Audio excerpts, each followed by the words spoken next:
Orang tua diharapkan mampu menjalin komunikasi yang penuh kasih sayang dengan anak dan mengawasi anak sehingga mereka merasa aman dan terlindungi. Pengawasan penting agar anak-anak di bawah umur tidak melakukan hal-hal yang belum pantas bagi usia mereka. Semakin pesatnya perkembangan teknologi membuat orang tua harus mengawasi anak-anaknya dalam pergaulan.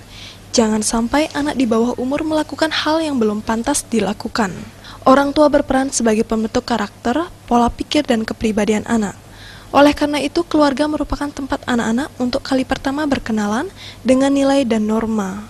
Di tengah pesatnya perkembangan teknologi, orang tua juga dihimbau untuk mengawasi anak ketika bermain gadget. Pemerhati perempuan dan anak, Cia Pemayun, menyatakan pengawasan anak sangat penting dilakukan. Anak-anak diancam berbagai hal yang dapat merusak masa depan mereka seperti narkoba dan pergaulan bebas. Pergaulan anak harus diawasi dan lingkungan pergaulan anak juga perlu diperhatikan. Apabila dalam pergaulan, anak melakukan hal-hal yang melenceng, orang tua bisa langsung memberikan teguran.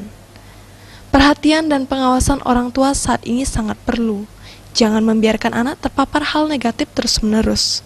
Misalnya ketika anak bermain gadget yang terkoneksi internet, banyak konten yang bisa diakses anak tanpa disaring. Itu kita sering perhatikan ya, kalau saya ya, perhatikan pergaulannya siapa saja, terus tas belajarnya kita lihat, di sekolah kamarnya kita perhatiin, teman-temannya kita perhatiin.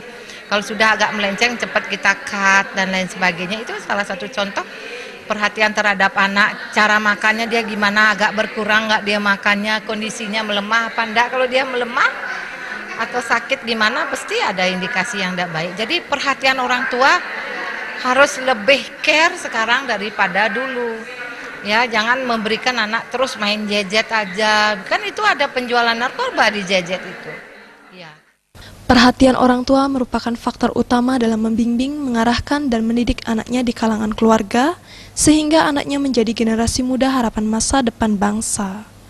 Agung Ria, Bali TV.